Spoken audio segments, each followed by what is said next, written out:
Good morning, everybody. Thank you for joining us today for our webinar about fundraising for fintech startups. My name is Georgie Friedrichs, and I work for Crowdfunding Hub. We are a think tank and policy advisor for everything in the alternative finance space. And as such, we are a partner in the FINE project, the European Fintech Investor Network and Ecosystem Project. And in lieu to this project, we are welcoming you today to our webinar. With me today, we have two very interesting speakers. We have Robbin Hoogstraten, who is a startup specialist in the investor world. And we have Esther Baird, who is a senior business consultant of the Pinnacle Growth Group. Both of them are very experienced in this field, so we are very happy that they are with us today. So, after this short introduction, I will take you into our webinar. This is what our agenda will look like today. We will start with some opening remarks, which I'm doing as we speak. And then Robbin will take us into the funding types and finding of a funding strategy for fintech startups. After that, Esther will tell us more about using your networks and how you should walk the process in finding the investors. I will then shortly tell you a little bit about the FINE tools that we have developed in the projects, and then there's some time for questions and answers. We're putting a lot of it into an hour, but we think that's the best because an hour is a good attention span, and after that it gets a bit long. So that's why we're going for a high-speed approach. We have a chat, so if you have questions, please don't hesitate to use the chat to ask us questions. We would love to hear from you. Because the speaking has been disabled for the participants because the chat is easier to handle because we're quite a large group today. All right, so I will shortly tell you a little bit about the FINE project. Some of you will already know the FINE project, we hope, of course, but in case you don't and you've just joined us fresh today to the FINE initiative, we have quite an ambitious goal. Our goal is to build stronger connections between fintech networks in different countries. So we want to strengthen the network in the country, but most importantly also between the countries. Because in research it has been shown that the different networks don't really connect that much, which means that investors don't find fintech companies in other countries and vice versa. This, of course, is a pity because there's a lot of opportunities in other countries. There's some regions that are very developed and some regions that are less developed. And in this project, we're trying to connect this, and our main approach is to connect through the investors. So if we get the investors to collaborate and invest together into these startups, they can share their experience about the local market and about their home market and make it all stronger so we can really be a large European ecosystem for fintech. So that's our goal.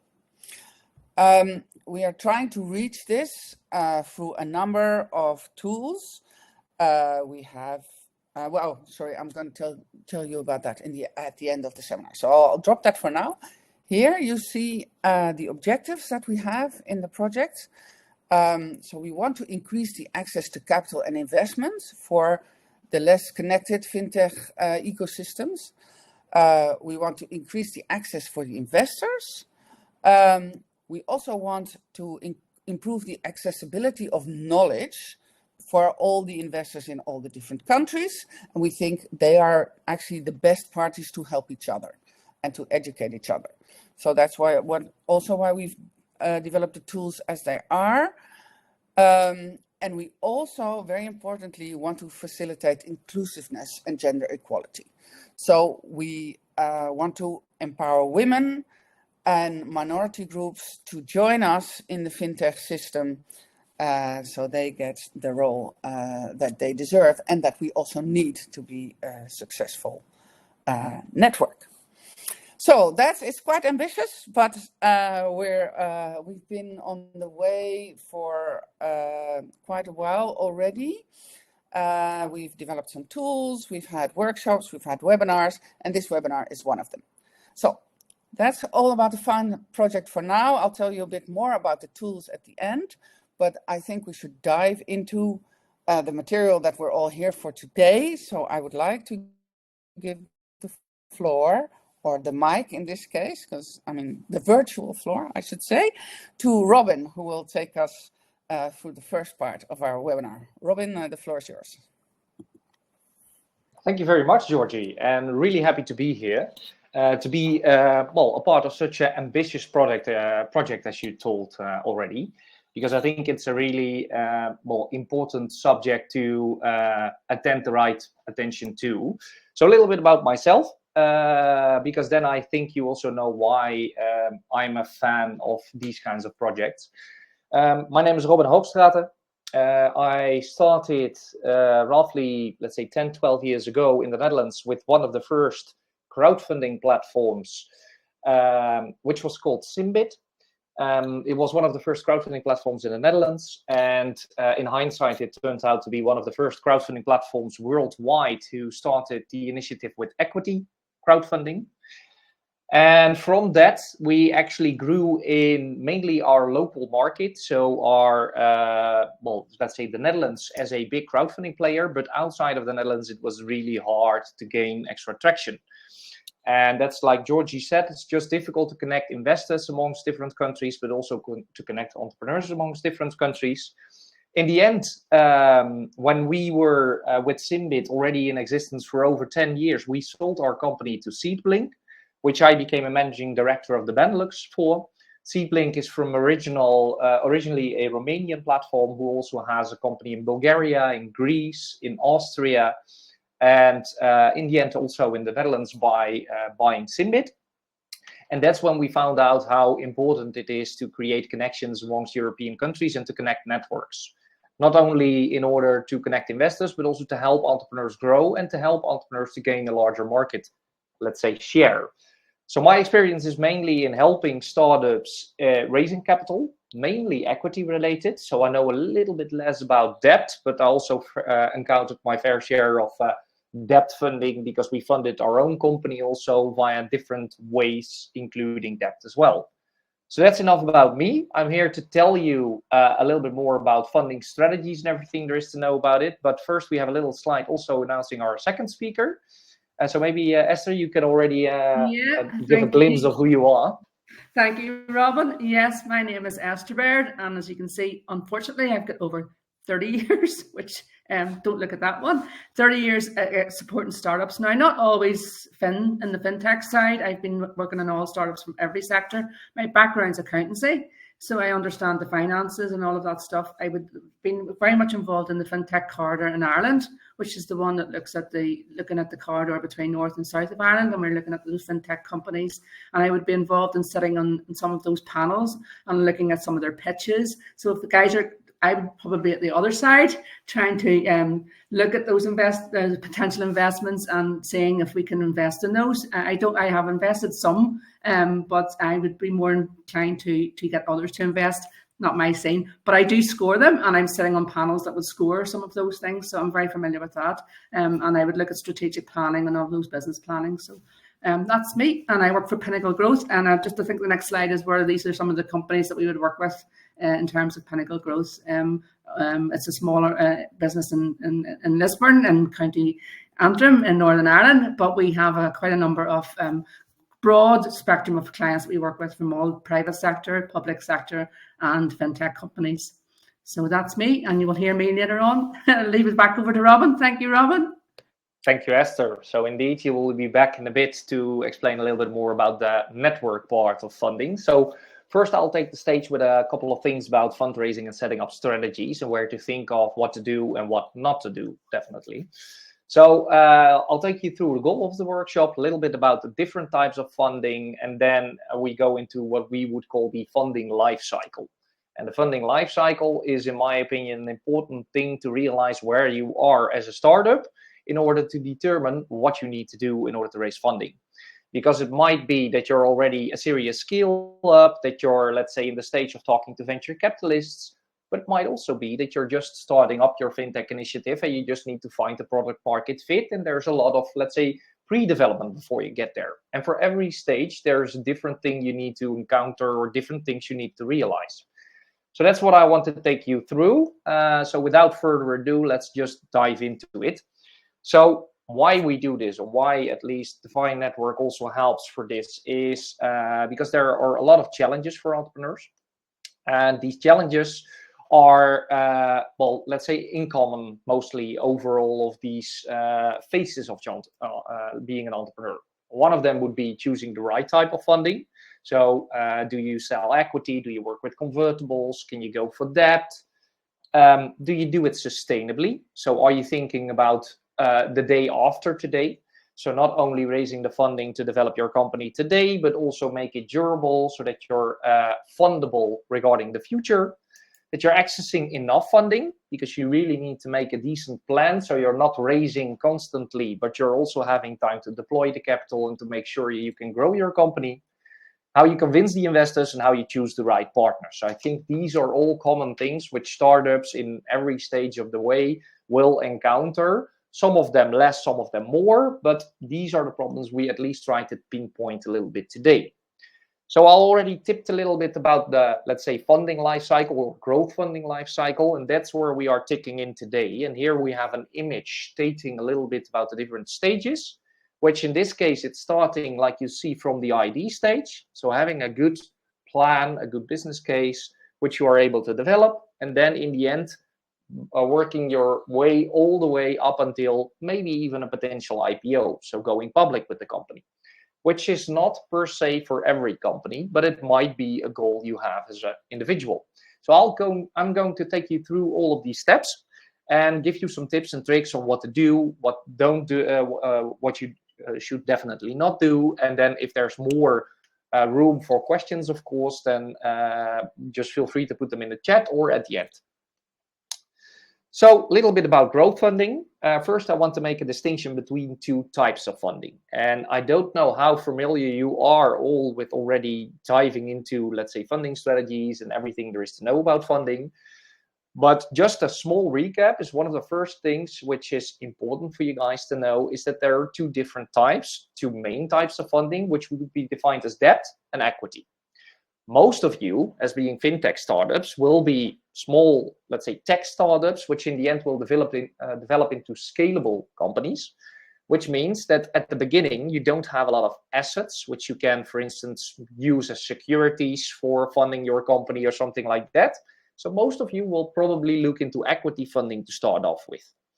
If you're a little bit more mature and you're already having a decent cash flow, or you have some assets which you can use as securities into your fundraising strategy, then it might also be able to you might also be able to take in debt. A third form would of course be subsidies or grants, which is also something you need to look into. Definitely look into that on the regions where you are in at this point in time. Because I know, for instance, in the Netherlands, we have roughly 5,000 different grant schemes. This is only the Netherlands, which are dependent on the region you're staying in, dependent on the country, the industry, the state you are in, which is in the end also a possibility for some fintech startups, because you're just tackling, let's say, problems which are important for governments to solve. So they have some money also to spend on that. If you're thinking about debt, then make sure that the debt funding is usually giving a little bit of pressure on your growth, because it's something, let's say, that you need to pay back. Often you pay back immediately, so you need to be able to pay back these loans. And there's usually a fixed interest rate. There's a limited risk for the investors, usually. A little bit of a higher risk for you personally, because sometimes you also co-sign and you're personal liable. So that's important to realize if you go for debt. If you tap into equity, then it's usually a little bit more flexible, but it's also co-ownership. So you give out some control. And this is important to realize, because if you're starting up your fintech startup, you want to, of course, grow your startup on your own because you're the entrepreneur. But if you're selling your equity and you're involving investors into your equity, then it's important to realize that they also want to have a say in what you're going to do. So you need to have a certain commitment, and the investor needs to have a certain commitment, because it's a longer term, let's say, investment. There's no direct repayment, there are no fixed interest rates, but it's about profit sharing. So usually we're talking about higher risk investments here, but at the other hand, you're talking about potentially a higher return. So it can be a multiple of your investment if you're, let's say, investing as an investor. With equity and with debt, it's usually about these interest rates anywhere between, well, you name it, 3 to 10%, depending on what kind of alternative funding you're tapping into. So for debt, if you're thinking about debt, make sure that you know a couple of things before you reach out to investors. And one would be your debt equity ratio. So you have a good and clear understanding of how your company is currently funded, how your balance sheet looks like, and pay attention to the agreements you're signing. Because with the kind of investors which are supplying you debt, or the banks or whoever is supplying you debt, in the agreement, they usually have a couple of things which are important for you to realize, like personal liability, like securities, like repayment schemes, all kinds of things which you should definitely understand before you sign. So make sure that you take these agreements seriously. And if you're not really familiar with them, involve some experts, some specialists to help you with that.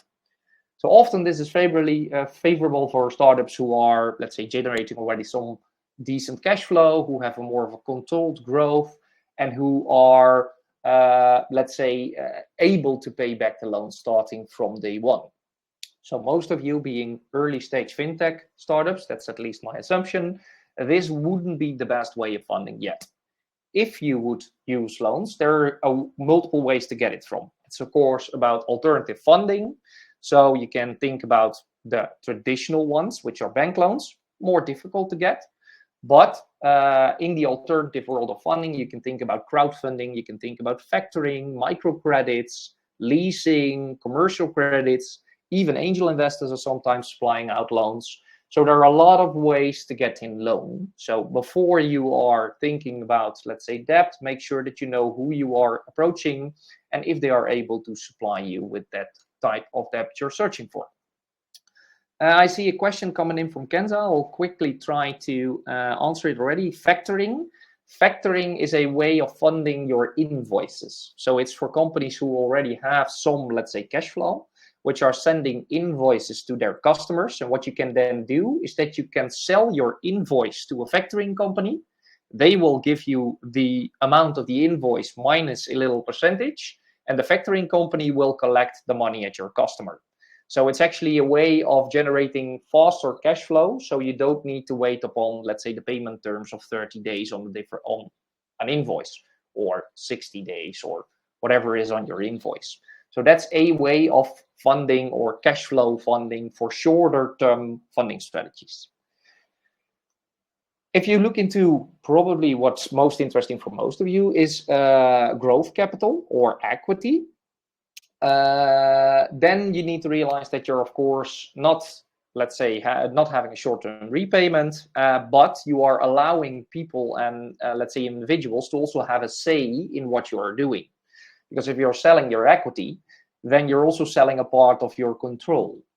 It's important to realize how you do this. So if you're not too familiar with how your company is structured, then please do some research on it, because you can sell equity with, for instance, only profit rights, but you can also sell equity with profit rights and voting rights, which means that the people also have a certain span of control in your company. So if you talk about equity, then I usually state that there are two ways of doing this. And one is like the left side of your screen here, which states shares, or let's say straight equity, which means that if I'm raising 100K and I'm selling 10% of my company for that, I value my company at 1 million euros. So important to realize that if you are, let's say, raising equity, you're also stating a certain value of your company. So you should be able to tell to the investor and to, let's say, defend what is the value of the company. Why is this value the value which I state of my company? And why do I think this is worth it? Because that will be the discussion you will have with the investors. Apart from, let's say, some clauses which can state if they want a early repayment on dividend, or I do not want to go into too much details here, because probably that will be a whole different session we can fill with that. But with equity, you are selling a part of the company, a part of the control. Like I state with the example of 100K and 10% of your equity, stating your valuation at 1 million, it might also be the case that you actually don't know what's the value of your company. Then there's some sort of a sub-way of equity which you can choose for, which is a convertible loan or convertible bond.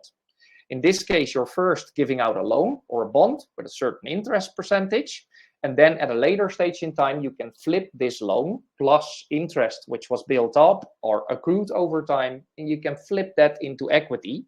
And only at that point in time, you're talking about the valuation to flip. This is a way of, let's say, getting in some early risk capital or growth capital without determining a valuation for your company yet, and only talking about the valuation a little bit later in time.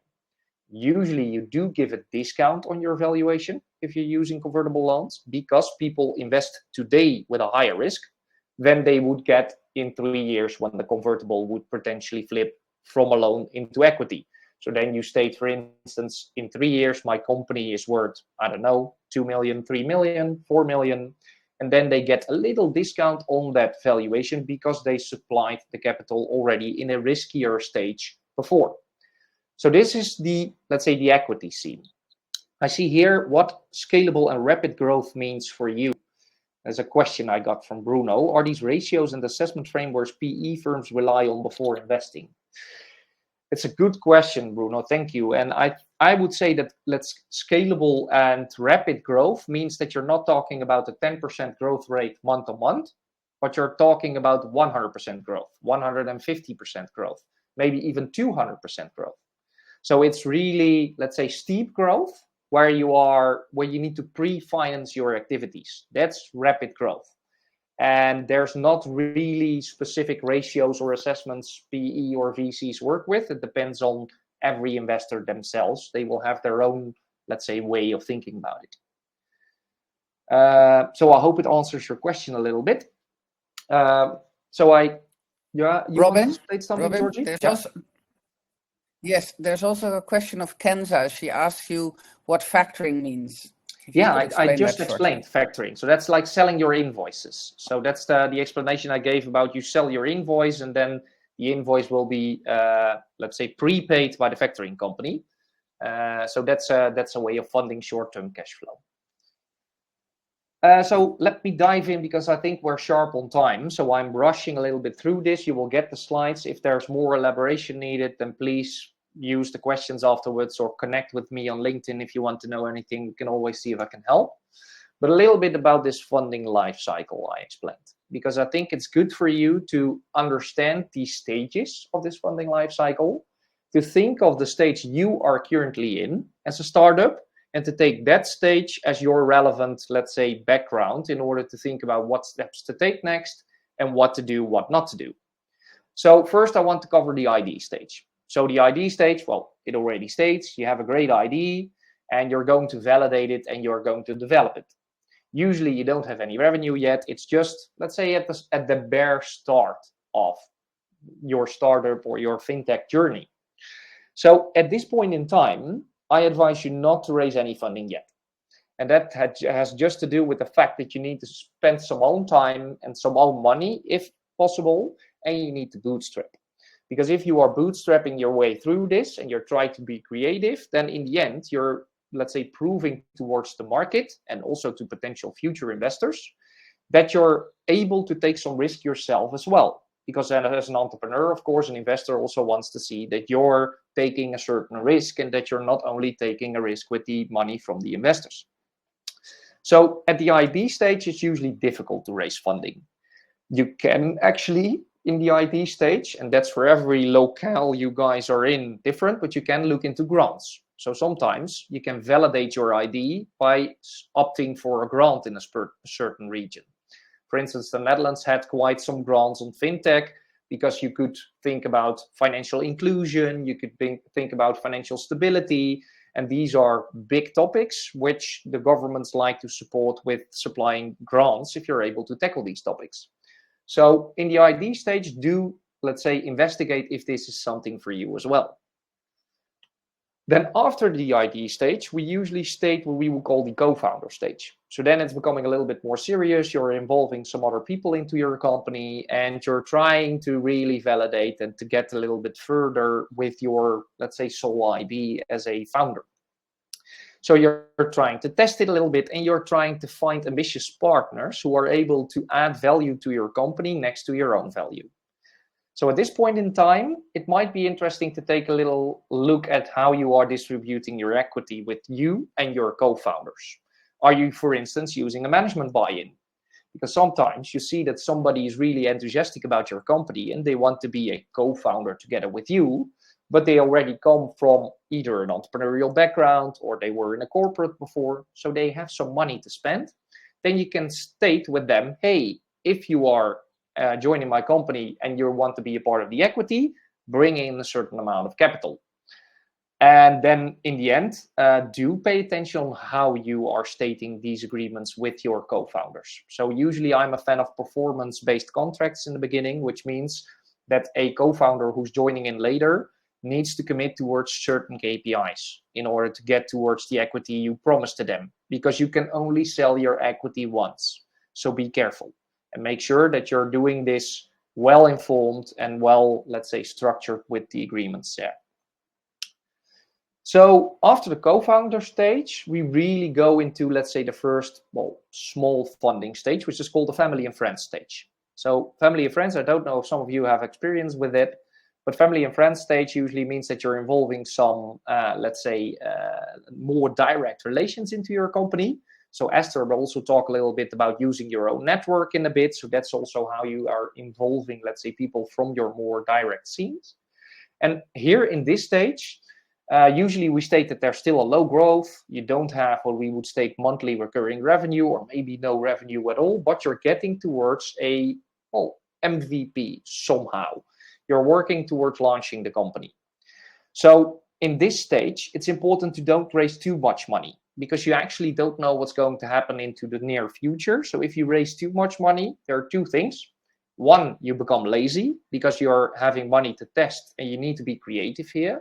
And two, you might sell too much of the company already in order to raise funding in second stages. And definitely if you're a scalable fintech startup, it's important to keep your equity safe for future rounds because you will need to raise more funding in the future. For some of them, of course, that's not the case because they're able to bootstrap their way through. We have some nice Dutch examples of companies in the fintech space like Baird and like Adriaan Mol with Molly, who were able to bootstrap all their way towards profitability. But we also have fintech startups like Adyen, which probably all of you know, who really took in funding early on, but took a close look on their equity. So they involved only the right people with the right amount of equity at the beginning. So don't give away too much of your shares, and maybe you can work with convertibles here or with options to not sell too much of your control yet. I see a question from Mathieu. Can you please give an example of KPIs that you have seen applied to co-founders? Yes, I can. And would depend on the kind of co-founder you're talking to. If it's a commercial co-founder, that's the easiest one. Because a commercial co-founder usually needs to sell your service. So then you can come up with a KPI where you state like, hey, you need to sell an X amount of revenue in order to get towards, let's say, this amount of equity. If it's more of a operational co-founder or more of a technical co-founder, it becomes a little bit more difficult. With a technical co-founder, of course, you can set up certain deliverables like, hey, you need to bring a working platform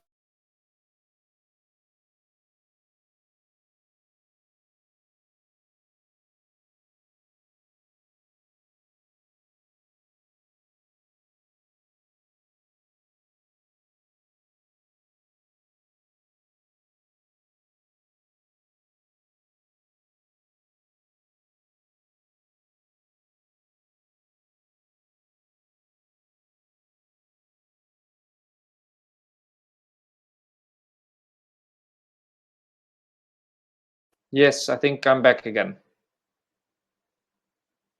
Yeah, I think my internet dropped out for a bit or something, but I think I'm back again. So I don't know what you Yes, guys you're still back. heard. Okay, cool.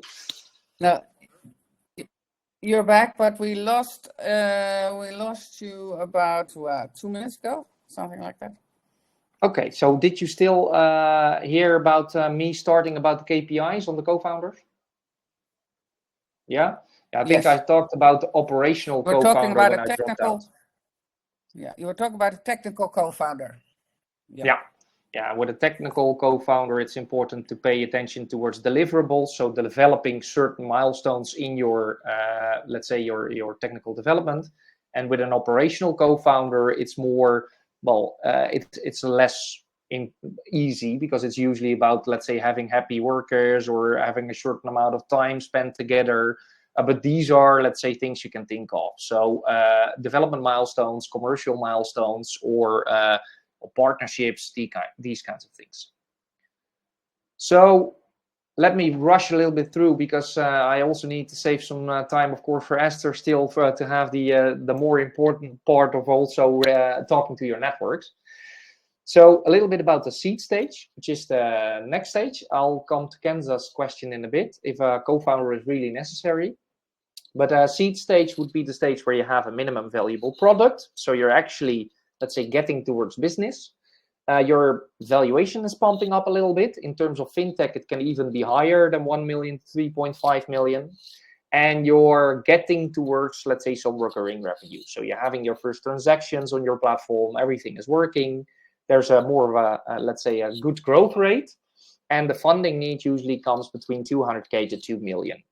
So at this point in time, you're going to talk to incubators, accelerators, family offices, strategic partners. Crowdfunding might be an interesting one, business angels, or sometimes early stage VC. VC is not too keen in the seed, pre-seed stage if there's not a lot of revenue yet. They want to see, let's say, anywhere between 10K to 50K MRR, pre-seed VCs. But still, it's good to talk to them. In this stage, it's really important to make sure that you still own enough of your equity to come to the first really serious funding round, your Series A. Because in a Series A round, you're actually involving an investor who has a lot of, let's say, demands on how they want to be a part of your company, so a venture capital fund. And they want to have, let's say, a significant stake in your company. So in this stage, seed stage, if you're involving angels, don't sell too much. Try to avoid anti-dilution deals. So anti-dilution means that an investor is chipping in equity now, and in the next round, they don't dilute if there's a next equity round.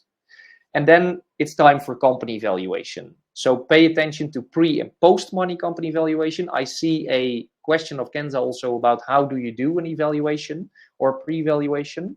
This is difficult because an evaluation is done partly upon what kind of value you built up until now, but there's also a large part of value which you are creating into the near future. So there are specialists who can help you with valuing your company.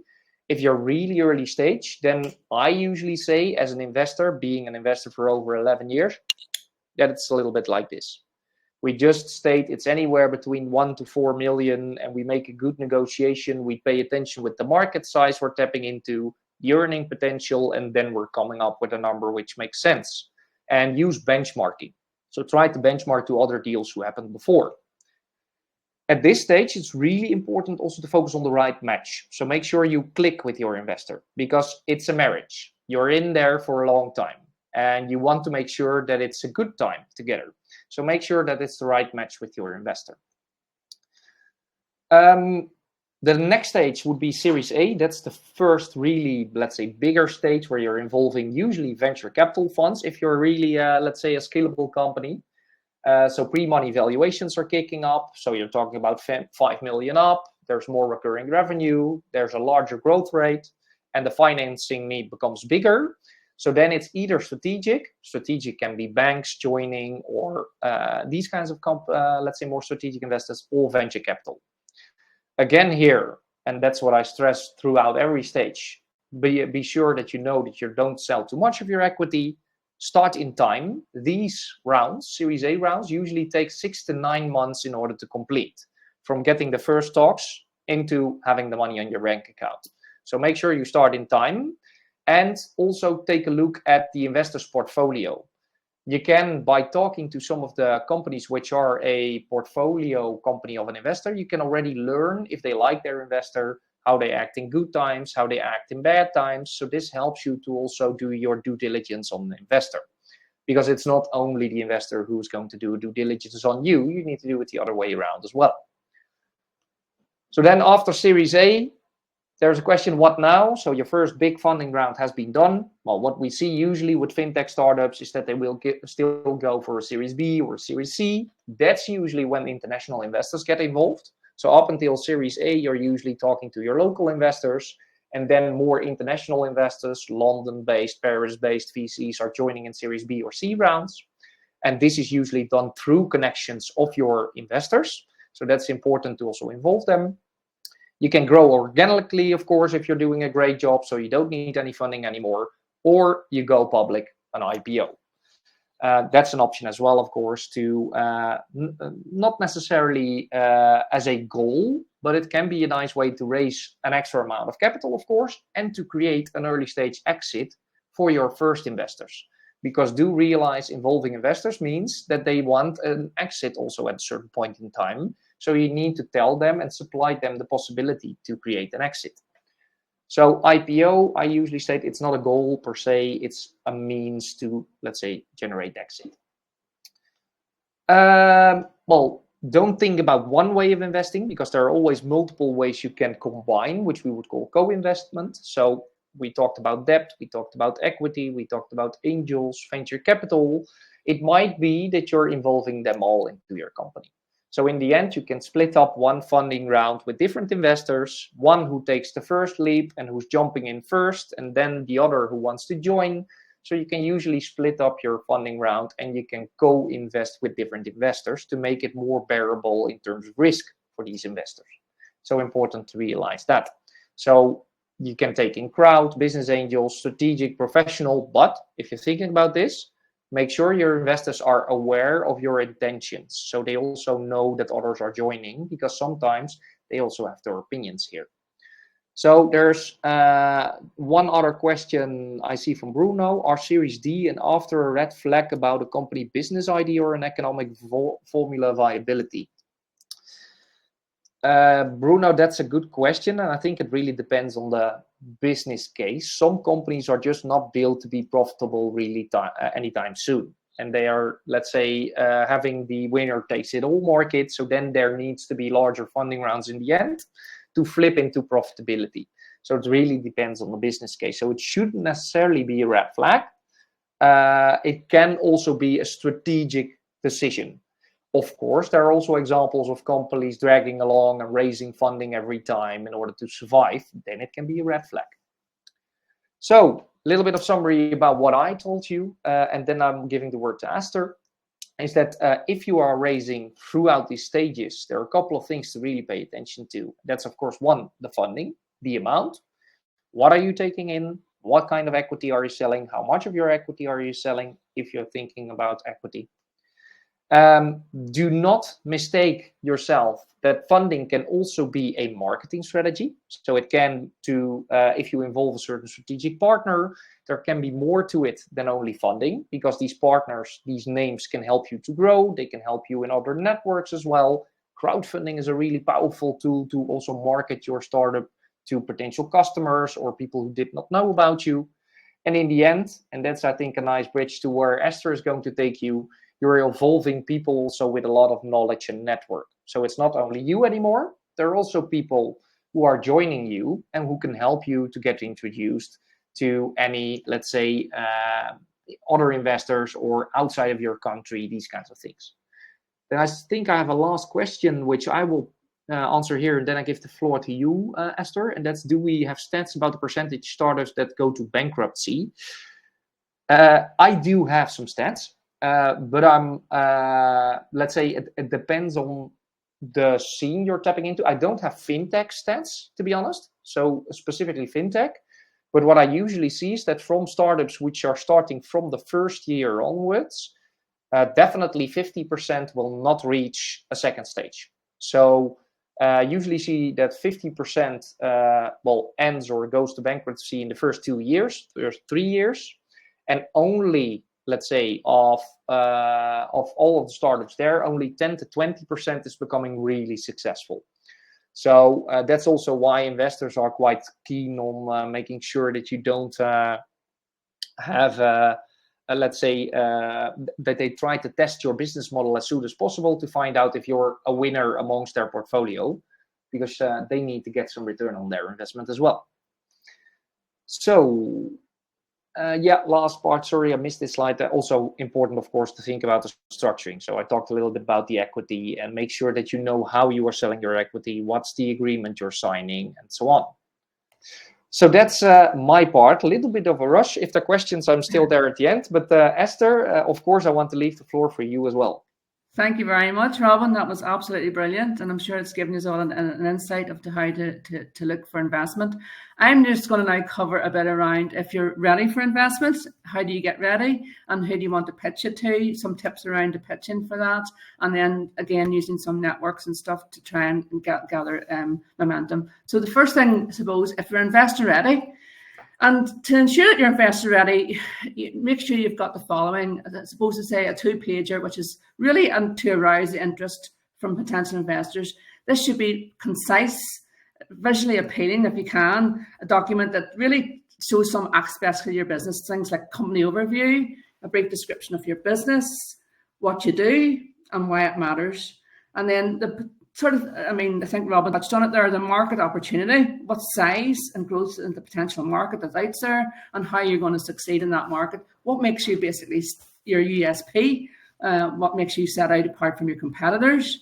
And again, some key financial highlights around revenue projections, your key milestones and profitability targets if you have. And then finally, a little bit of a call to action saying that for clear next steps for the investor to say, speak to me or get in touch and you can learn more. So it's a very brief document, but a 2-pager, but it's enough to arouse interest around those investors and what they're going to do. And then the next thing is, like they call it, once they've got aroused and they sort of have a bit of an interest in your business, then we talk about an investor deck, which is a pitch deck, for want of a better word. It's how you pitch your business. And the objective is really to share the investor and show that a more detailed sort of presentation on that walks through what investors, your strategy, your vision for your business and what you really want to do. So basically the contents would be something like the problem that exists and how you're going to solve that problem. What market are you going to do and how you're going to solve it and why. Basically why you're going to do it is very important. You know, it's around, there's a problem, I'm going to solve it, but why am I going to solve it? Because it's going to make a difference. And that's basically what investors want to see. They want to see something that's unique and that's going to make a difference. They demonstrate how the solution is going to work. Again, I talked about the market opportunity out there, deep dive into where the actual market size is, do a wee bit of research on that size, where you fit within that market. Are you small? Are you large? Are you going to be at top of the scale in the market? And again, explain your business model and how you're going to make money. There's no point in saying the investor has, as Robbin has said, they're not going to go and invest something if they're not going to have something that's profitable. So how are you going to make money? And then traction, showcase the key milestones, your customer base, and potential major partnerships that you're going to be looking at. I mean, Robbin talked about those partnerships. Who are those partnerships? How are they going to look at? And again, this one might need a bit more financial projections. You might need to do 3 to 5 year projections and some of those unit economics that go behind that and the key metrics that will be behind of those as well. And then most importantly, your funding ask. What do you want? And how much are you raising? And what do you want to use it for? And the third thing then is your information memorandum. And that's basically when you get to the third stage. And this is now finalizing that document. The investor's interested. They're looking at a detailed more document and it's more comprehensive breakdown of the company. Things like again, we talked about the company overview, your background, history. And honestly, it's very, very important to write down your mission. If you've got a social mission, a social purpose, that sometimes sells a lot of stuff to investors. They like to see that. They see that that's something it might gel with them. There might be an investor that has the same social purpose as you. So if that's very important, get it down on your paper and let them see that that's important to you. Look at your competitive landscape. Who are your competitors, your target audience? And again, this time you're going to have a bit more financials, not just 3 to 5 year projections. You're probably going to have to look at some historical stuff and it's going to have to look at detailed balance sheets, profit and loss accounts, and cash flow statements. And again, risks. You need to show your potential risks. How are you going to plan to mitigate against those risks? Well, you've got risks, but yes, I know there's risks, but I'm going to mitigate those risks. And again, most importantly, your exit strategy. Investors, they want to see the return on investment. What is your exit strategy? How are they going to, is it IPOs, acquisitions, etc., etc.? And then terms of the investment. What terms are they going to have? I mean, Robbin talked around those terms, around, how they're going to break down the term. Is it equity, percentage of the equity against loans, validation, etc., etc., etc. Each of those documents builds up, the previous one builds up for the potential investors for the next stage. So to get ready, before we turn to the investors, then what do we want to do? Well, we want to validate your idea first, ensure that the product or the service that you're providing solves a real problem to the target audience. Gather as much market feedback as you can and test the concept to potential customers. Demonstrate that there's traction and that the product market fits and will be attractive to the investor. The more it fits in that market, the more it's attractive to the investor. You need to build a very strong business plan. And that means developing a clear, detailed business plan that outlines your business model, your market analysis, competition, and then financial projections attached to that. This shows investors that you have a clear roadmap for the growth that you're going to go for. You need to understand the financials, folks. I suppose that's the accountancy in me, the accountant coming out of me, but you need to be prepared to explain and what the numbers are. You just can't make up numbers. You've got to understand them, you've got to manage them, and you've got to understand and know where the financial metrics come from. That includes your cash flows, your profit margins, your customer acquisition costs, all of those things you need to understand because they're going to ask questions around those whenever you're pitching. You need to develop a scalable growth strategy. And what does that mean? They're looking for businesses that have potential for significant growth. They make sure you have a strategy in place to scale your business, whether it's through expanding new markets, product lines, or increased production. It just needs to have something that's scalable. Nothing. It needs to be seen that it's going to go from here to here and not from here to here. Investors are not going to invest in anything that's not scalable. Assembling a strong team. Obviously, investors don't just invest in the product or the service. They're going to invest in the people that are behind that. So you've got to have a strong team behind you, a capable, well-rounded team that can execute the business plan and adapt to any challenges that you have. If you're confident and you have a very confident team, then you'll find investors will be more willing to invest within your company. Secure is early stage funding, and I know Robbin touched on this a little bit. Before approaching any potential investors, it's important that you actually look at other sources of funding beforehand, sources like friends and family and your crowdfunding. This capital can sort of also build momentum and prove that there's actually viability in the business before they even try to invest in it. So it's very important that you look at other sources of funding before you actually go to large-scale venture capitalists or things like that. And very important, guys, if you've got any sort of to ensure investors will always look at your intellectual property. If it's applicable to you, you need to protect it, whether through trademarks, patents, or copyrights. They want to know that their innovation that they're going to invest in, that the competitors cannot steal it. So you need to make sure that you've actually secured that in some way or other. And prepare, and I know Robbin again touched on due diligence.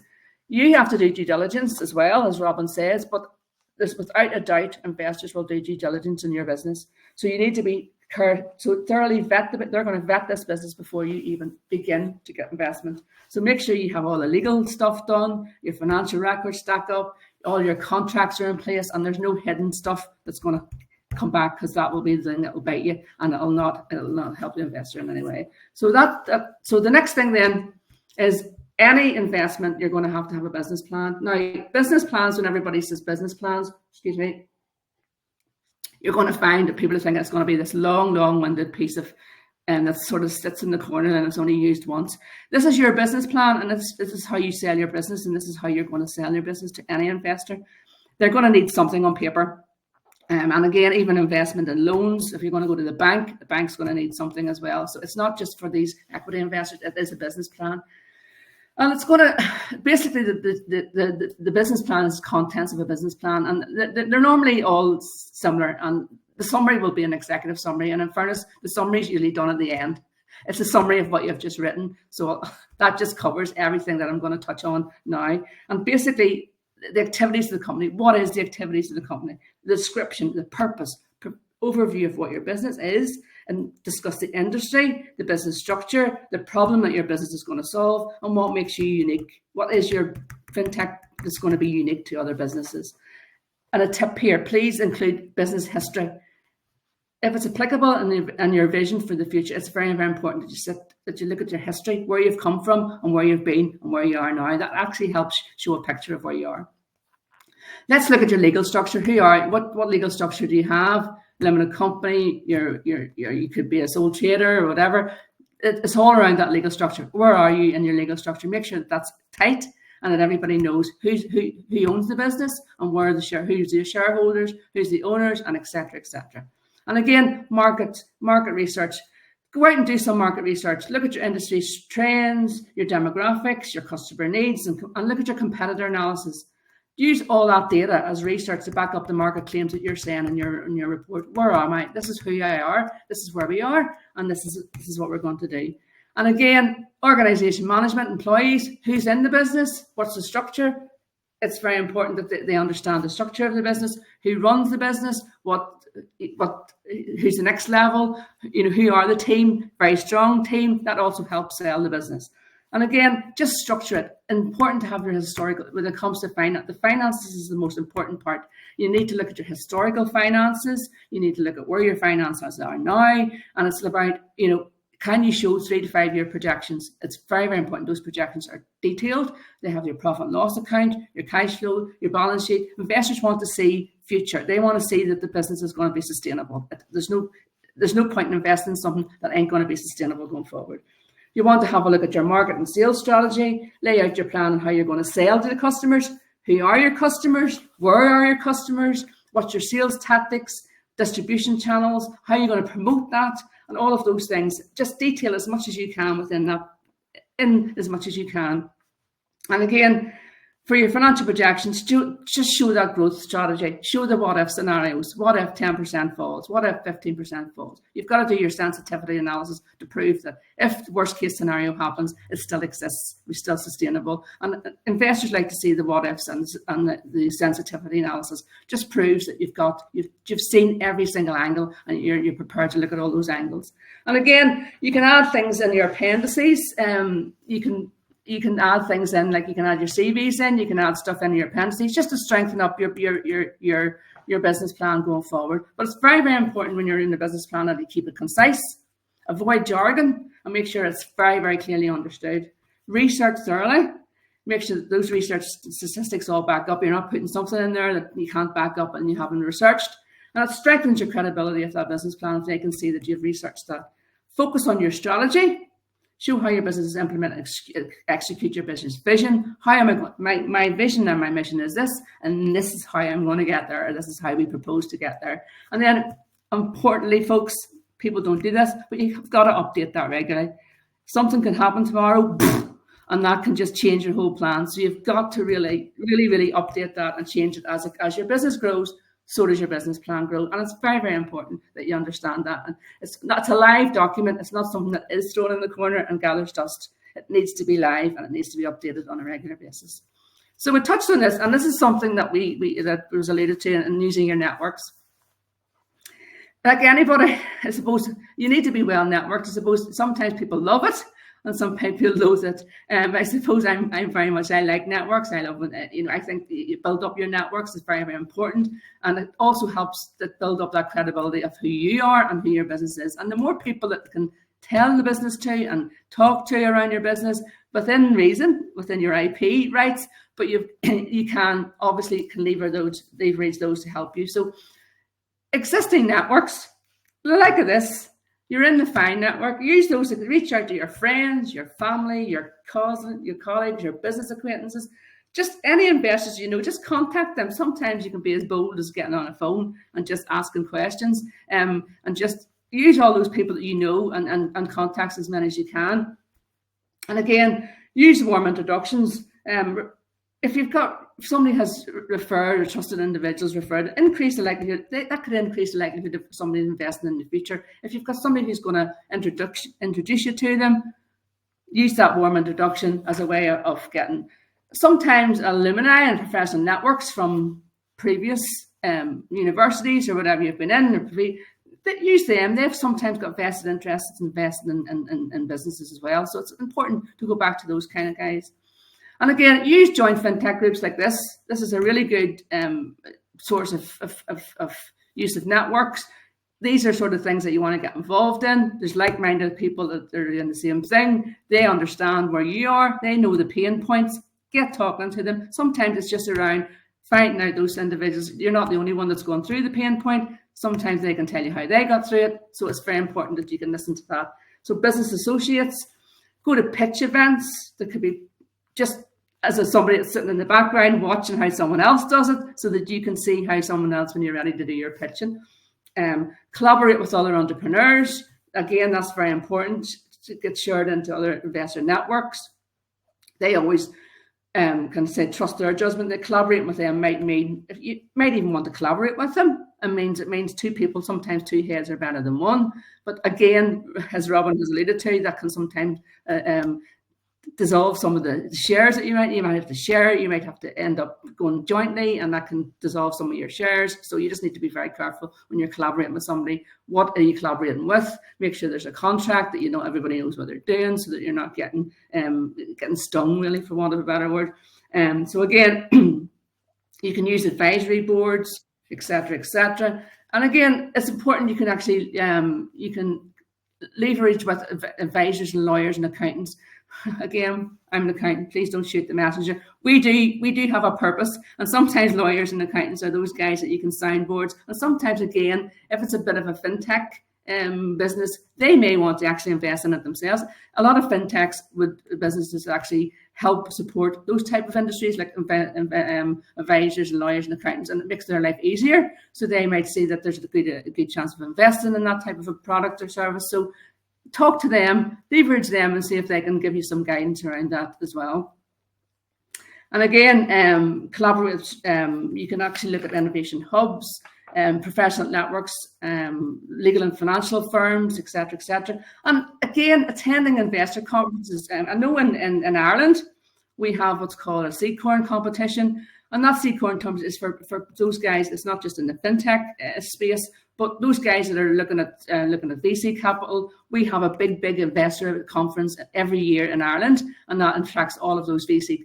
A lot of VCs come, and if there's something like that within your area, go, because that's where all the investors are going to be, and that's where you want to be too. So you want to be in the room, you want to see what everybody's looking at, and you want to be in that room. And just even if you're not selling, sometimes the information that you can have is phenomenal. You can take it away and learn from. But also, it's very important then you can collaborate with universities and research institutes. They quite often have. They also quite often have tech transfer offices, and most of them offices would have innovation and technology research departments that are looking to commercialize products or services, and they actually would sometimes invest within that space. They also have part of their remit would be to invest in businesses, so it's important to get them involved as well. And if you're working with those guys, they might have an angel group of consortia that might invest in your business. So get them and get them involved in it at the early stages. And again, use referrals strategically.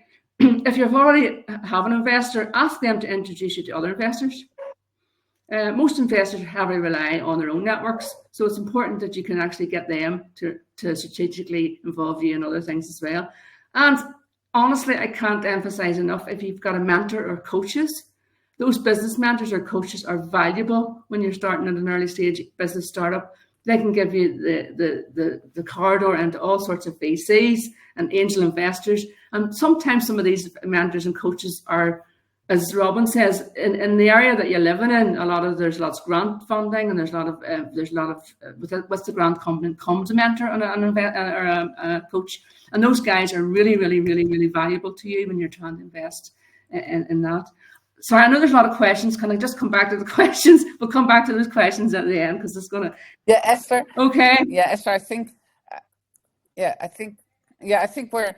I mean, You're so motivated. It's amazing, and you have so much to share with us. Yeah, sorry. But we are getting messages. Sorry, I'll just okay. Let's cut. I'll cut to the pitching. I think we need to look at this one because if we're going to pitch, I think it's really good to get into the pitching. But okay, let's go to the pitch, and then I think we've run out of time. But I suppose for me, if you're going to pitch, I've been at the other side, and if you're pitching to me, these are some of the tips that I'm going to give you around pitching for in front of investors. If you can use a video and paint the picture, it's really, really, really useful. It really, really, really helps paint that picture in so many ways. But you need to research that, and you need to make sure that you start off with that hook. That hook, the video will be really, really well played video. So you start with a hook, grab their attention early, begin with a compelling story. A shocking statistic sometimes helps. This is the statistic, and then obviously that's the thought-provoking question, and then how you're going to engage your audience emotionally and mentally from the start. But be clear and concise in the first minute. Make sure that investors know exactly who you are, what you're doing, and what your worth is, and why you're worth investing in. Communicate your vision very clearly. Paint the big picture. Explain your vision for the future. Why your solution is important in the long term. Investors want to understand just what you're doing, not just what you're doing, but why you're doing it. Why, and that's what I'm saying about at the start. If you can grab their attention early, this is the problem, and I'm going to solve that problem in the solution. Tell your story, craft your pitch, use examples of real life examples, focus on the business case, be data driven. Show you financial projections, know as I said before, know those finances inside out, folks, because they are going to ask those finance questions, and present and be confident and be passionate, but be grounded. Passionate but grounded. Don't let the passion take over from the actual fact of what you're trying to sell, and avoid jargon. Just simple language as much as you can. All right. Okay. And wonderful. Use visuals. I think it's important that you use the visuals, and the visuals are very, very important. Sorry, we're running out of time. I could go on all day around this. I know, but I have to. I think we'll send the slides along as well. And Esther, if I'm pitching, I'm hiring you because you're perfect. And you're enthusiastic. George, I think it's important. I'll just do 1 minute on. I think because I just want for fintech, because I think the guys. I think it's important that they look. Those are. I mean, I'm not going to go down them. That slide there basically says if you're going to invest, it doesn't even have to be fintech, but a good space. They have to have all of those things. They have to have market growth potential. It has to be innovative. It has to have a strong technology backbone. It has to have regulatory compliance with regulations. It has to be scalable, and it has to have a really good revenue model, good strategic partnerships, customer-centric approach, resilient to the market volatility, and then strong leadership and vision with an experienced team. And I think, unfortunately, I didn't get a chance to talk around those, but that, to me, is one of the key things for anybody investing. It has to have all of those things, or most of those things, to make it important for somebody to invest in. So sorry again. Yes, the slides are going to be shared, but if there are any questions, I'm happy to take them on LinkedIn or if we can. Yeah, thank you so much, Esther. I just wanted to, Esther is part of our FinTech network, and so is Robbin. And I think it shows what a powerful network it is. What we're trying to do in the network, I will just tell you shortly. We're trying to build the community. So we have a matchmaking network. It's a dynamic hub. It works through Slack and through other tools. Please join us on the Slack channel and join our matching events, because this is where we can actually connect you to investors and to other investors and fintechs in other countries. We also have a fine ambassador network, which is composed of people with a lot of experience. They can provide key insights and help you. So that's also, I think, very useful for all of you. We have the Fine Investor Academy. The webinar we have here is part of this academy. We also have an e-learning for investors and we will have material on fintech investment. So please come and check out our Investor Academy. It will be active from the end of November, so then you can find all material. You will also find these presentations there, for example. And we also have an ecosystem map and an investor map. In the ecosystem map, you can find specifics of countries, which will help you if you are considering investing in this country. And in the investor map, you will find players in the various European countries that you can go invest in. Because one of the things that we're learning in the FinTech network is that co-investing with someone who has the local knowledge can also be really useful. We've run out of time for the questions, unfortunately. Luckily, Robbin has answered a lot of questions on the chat. Please, if you have remaining questions, join our Slack channel, the Fintech Defined Slack channel, and all questions can be answered there. And you can, of course, also approach us directly on LinkedIn if you want, or in any other way. We would like to thank everybody for joining us. Maria has just put on the chat the investor map, the ecosystem map. So that will really help. And Gisela has just put on the link to the Slack channel. The Slack channel is meant to be a live forum. So if you join us there, all questions, we can talk about this there. So thank you very, very much. Thank you, Esther. Thank you, Robbin. I'm really glad you joined us and shared your knowledge with us. I don't have a fintech idea, but otherwise I would start a fintech company myself now, I think, because it looks really great. But I think it's a lot of work to get your investors on board, which you can see in this presentation. So it is really key to do this very carefully, because as they say, you can only meet someone for the first time once, and they will not come back if you haven't done the first time properly. So prepare. Thank you very much, everybody. And we hope to see you again soon in one of our workshops or webinars. Right. Bye. Thank you. Bye. Bye-bye. Thanks very much. Right, Robbin. See ya. Bye.